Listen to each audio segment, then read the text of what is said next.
That's how it played out. There was never any intent to take bin Laden alive. My name is John Kiriakou. I'm a former CIA counterterrorism officer.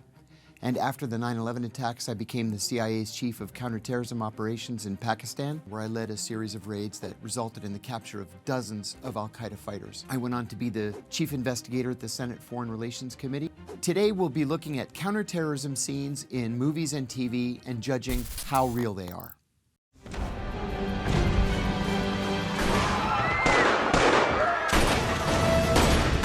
Yeah, literally none of that is true to life. But that's what makes you love James Bond. First of all, I'll say almost no officers carry weapons. You have to be in a post that is rated as high or critical threat for terrorism. The only posts where I ever carried a gun were Athens and Pakistan. Otherwise, I was always unarmed. And you're not going to walk into Parliament just opening fire. It's just, it's just not real life. You caught me. Now, here's your prize. Love it. That, as part of this film, was absolutely believable. In this James Bond movie, Raoul is considered to be what's called a lone wolf terrorist, somebody who's not a member of an organized group. He acts alone. Those are more prevalent than you might think. And the person who comes to mind most immediately is Carlos the Jackal. This is a guy who successfully kidnapped, get this, all at once, every single oil minister in OPEC. But for all intents and purposes, Carlos was a lone wolf.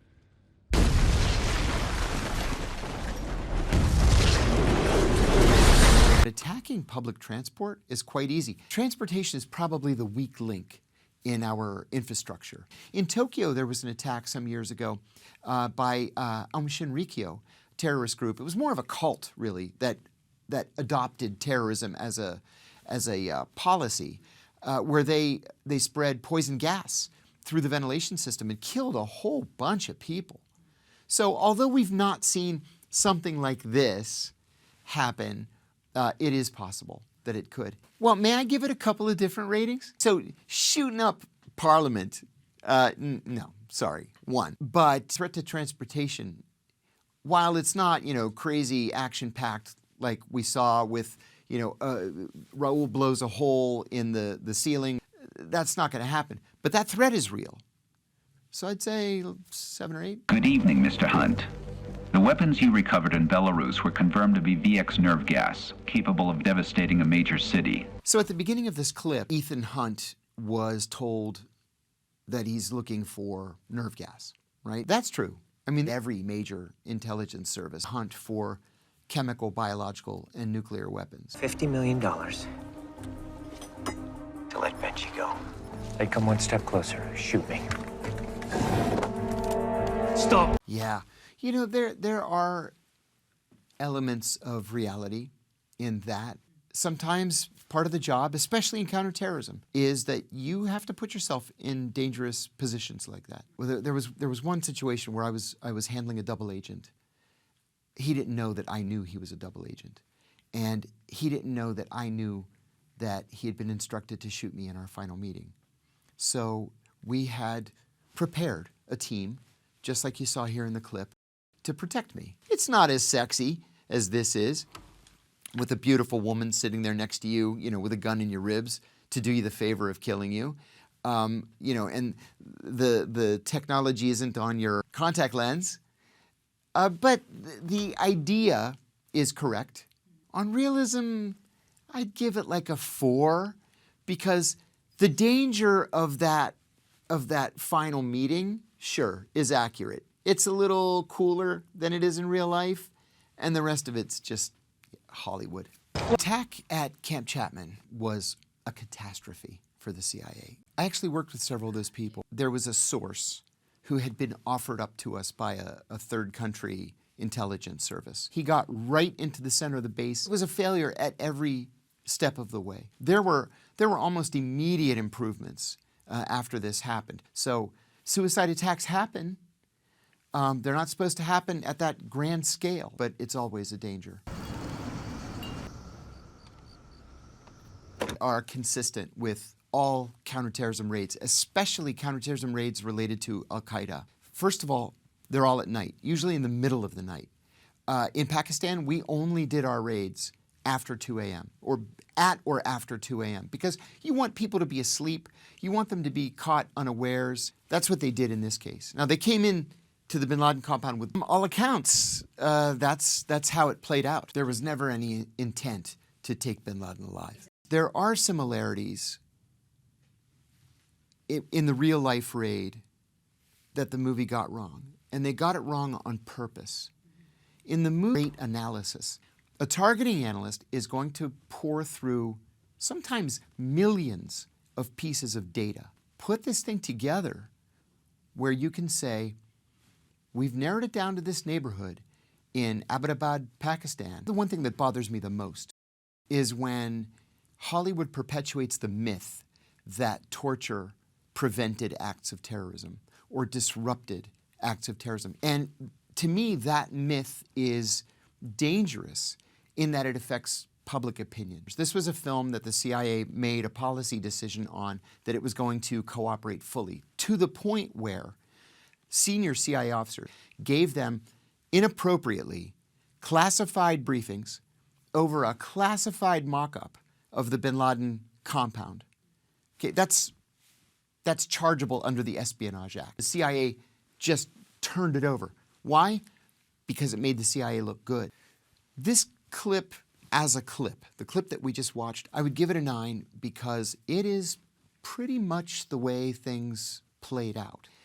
But no, it wasn't the torture that gave up Osama bin Laden. My name is Ali Soufan. I'm with the FBI. There's only one interrogation technique that works: rapport building. Another person that you saw in the clip was Ali Soufan.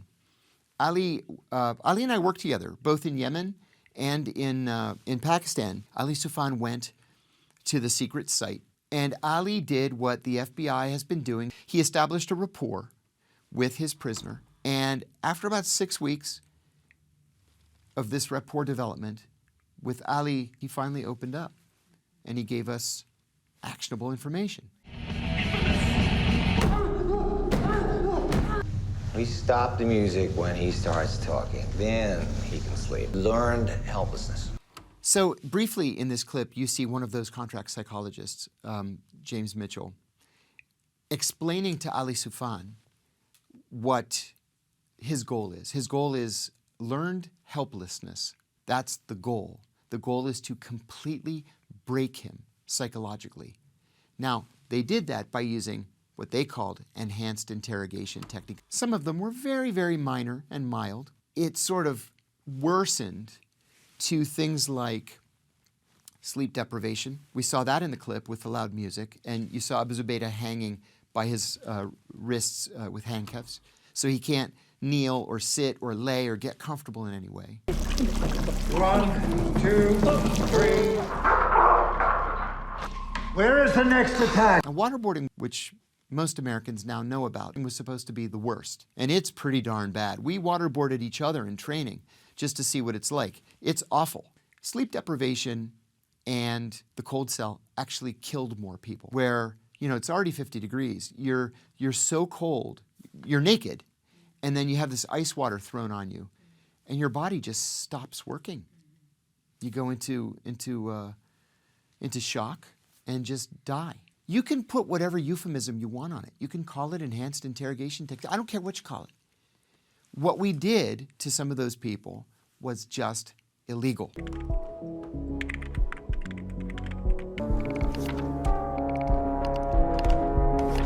Just to be transparent, I was the script advisor on that film. And it was written by a friend of mine. Everything in that film was true. Everything was based on the Senate torture report. In this clip, we see Adam Driver, who is portraying the Senate Intelligence Committee's lead investigator on the CIA's torture program. What was released was not the Senate torture report. It was a very heavily redacted copy of the executive summary of the torture report. The torture report itself was 5,000 pages long. The executive summary was 500. They waterboarded him 183 times. Everything they got from him was either a lie or something they already had. Well, now what we saw in this clip was Adam Driver briefing Senator Dianne Feinstein, who at the time was the senior Democratic senator from California and chairwoman of the Senate Intelligence Committee, on his findings. His findings were that Khalid Sheikh Mohammed, who was the mastermind of the 9/11 attacks, was waterboarded 187 times. Abu Zubaydah was waterboarded 83 times.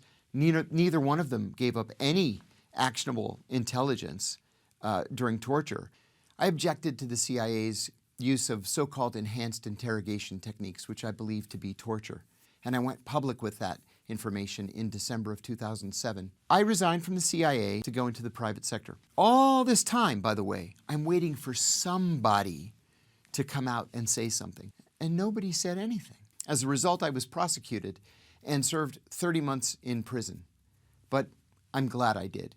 Somebody had to do it. And in the end, I think it made the country a safer place. This clip and the movie The Report as a whole is a 10, a strong 10. We got lucky, jacked into a NATO satellite. And that's the location right there? Yeah. Send him in. Yeah, I can't tell you how many times we droned weddings or funerals, and then we'd have to say, oh, sorry, here's $1 million, our apologies. So that is unfortunately true. What's not true, it wouldn't be up to an individual case officer to order an airstrike. She could call the head of CTC and recommend the airstrike, and he says, go for it. Members of the Pakistani Taliban vowed retaliation for the alleged attack.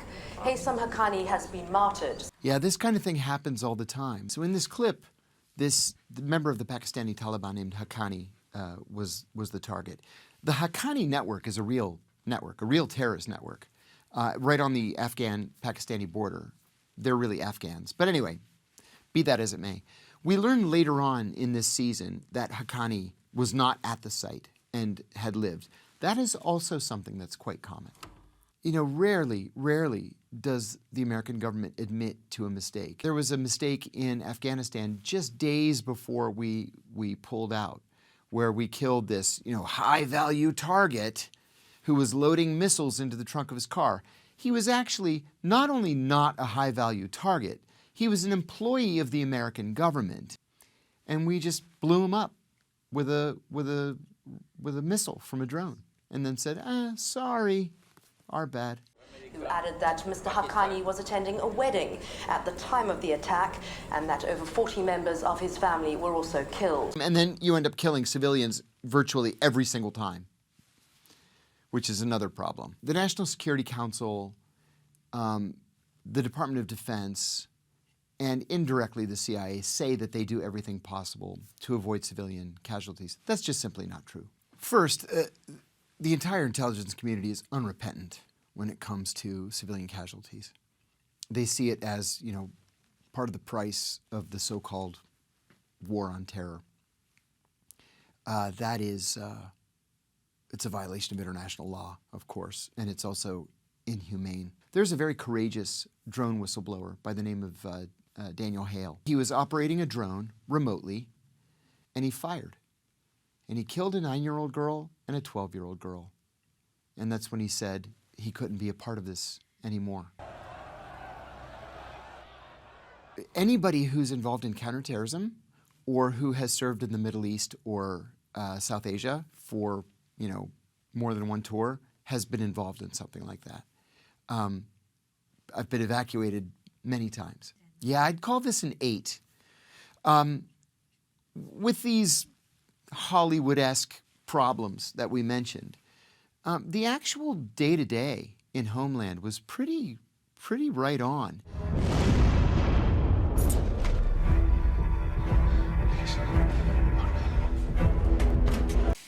Oh my God, yeah.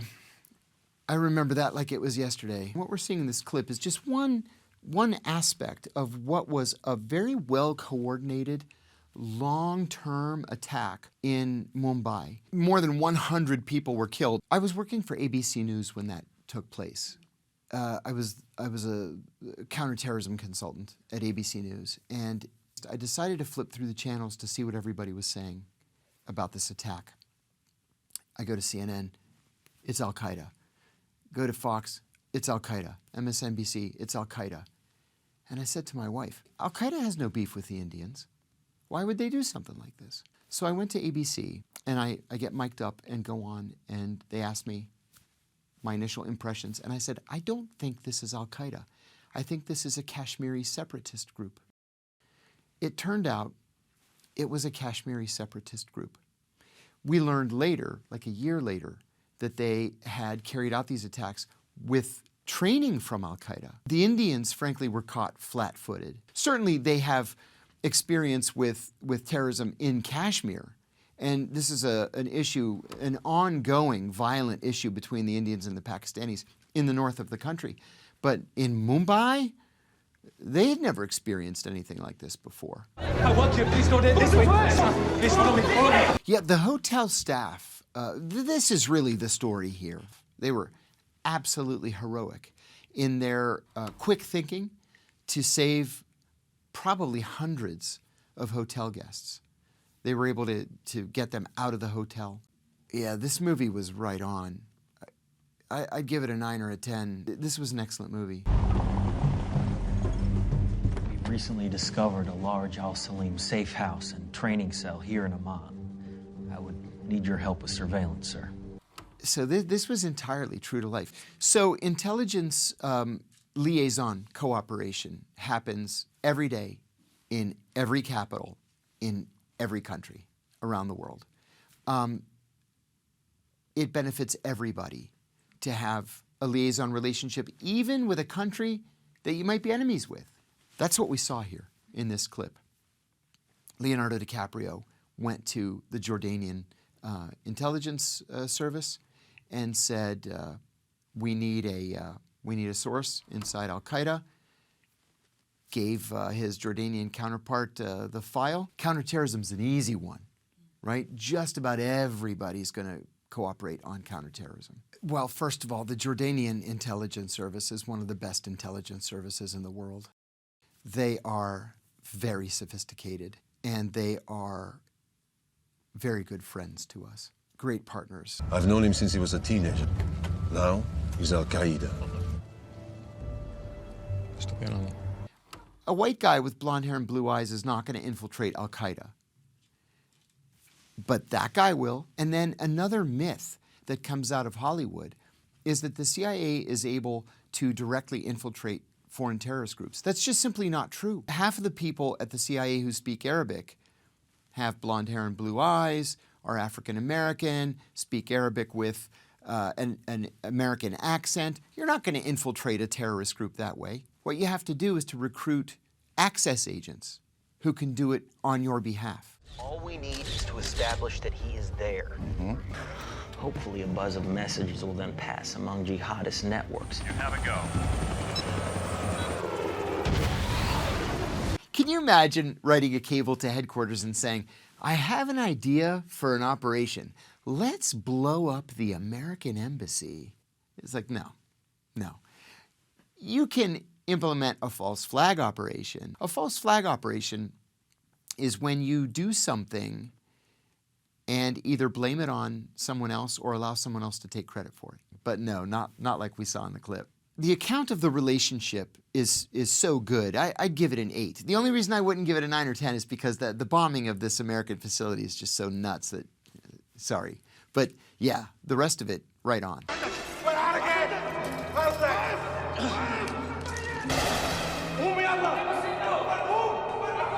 That was such a great movie.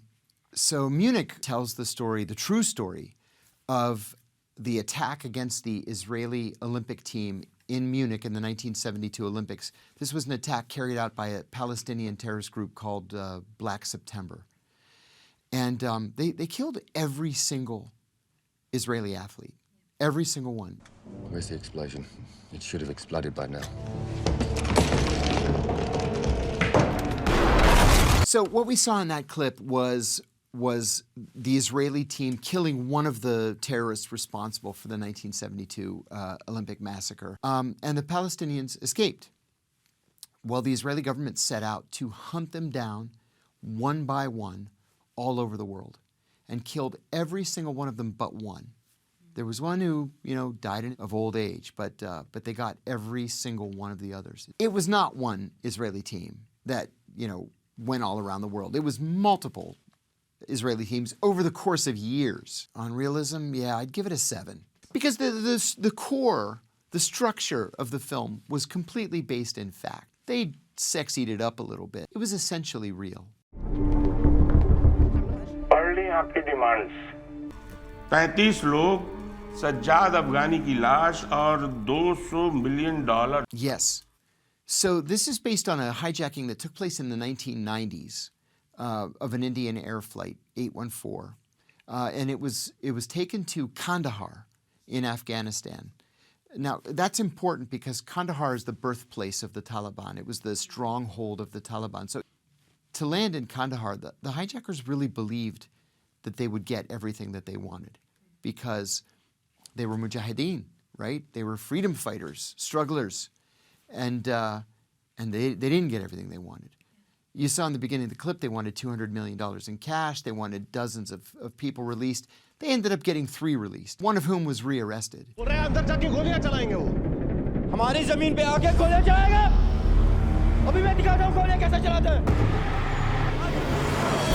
This is an unusual clip because we don't really see members of the Taliban, let alone seniors of the Taliban, actually in action or at work. As awful as the Taliban were as an organization, in an odd, perverted way, they took this idea of Muslim hospitality seriously. You've got a plane load of hostages who've been hijacked and flown from India to Afghanistan, and you can't execute them because they're now the guests of the Taliban. And one of the things that I think most Americans don't understand, and I was just as guilty of it in the immediate aftermath of 9/11, is that the Taliban didn't, come down from the sky and just impose themselves. These are the fathers, the brothers, the sons of Afghan families. On the other side, the Taliban couldn't understand why we were so angry with them in 2001. They hadn't attacked the United States. Real disconnect. This was all true. I remember when this played out. I was living in the Middle East. This is a 10. I think the most convincing CIA-related film that I've seen is The Recruit. The first half was 100% accurate, to the point where we all stayed to watch the credits to see who their advisor was. Not apropos of but what we were talking about a second ago. The show 24 was wildly popular, and Kiefer Sutherland did a fantastic job. But none of that was believable. There was one scene I'll never forget where he's on the metro in Washington, and he jumps out of the metro into the Arlington Cemetery station, and he's got his gun out, and he's going like this, and I thought, oh my God, are you kidding me?